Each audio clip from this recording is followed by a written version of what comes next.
எம்மா தனது தோட்டத்தில் உள்ள அழகான பூக்களை நேசித்தார். ஒவ்வொரு நாள் காலையிலும் வண்ணமயமான சிறகுகள் சூரிய ஒளியில் பளபளக்கும் வண்ணத்துப் பூச்சிகளை அவள் பார்த்தாள். ஒரு நாள் அவள் செடிகளுக்கு தண்ணீர் ஊற்றிக் கொண்டிருந்தபோது ஒரு பட்டாம்பூச்சி தரையில் போராடுவதை கவனித்தாள். அதன் இறக்கை கிழிந்திருந்தது, அதனால் பறக்க முடியவில்லை. எம்மா கவனமாக அதன் அருகில் மண்டியிட்டு அமர்ந்தாள். கவலைப்படாதே குழந்தை, நான் உனக்கு உதவி செய்கிறேன் என்றாள் மென்மையாக.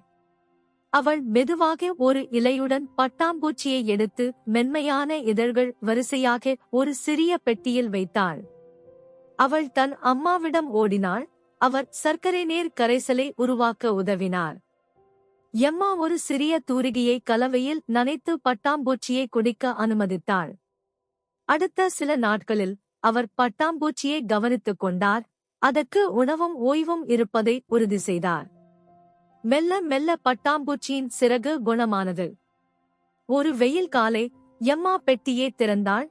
பட்டாம்பூச்சி அதன் சிறகுகளை அடித்தது. அது மீண்டும் பறக்க தயாராக இருந்தது.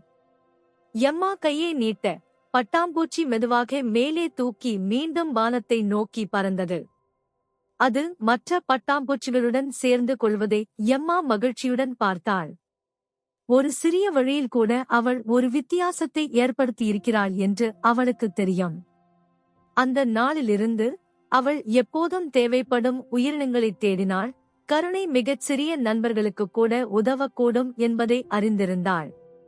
அறநெறி, தயவின் சிறிய செயல் கூட தேவைப்படும் ஒருவருக்கு உதவ முடியும்.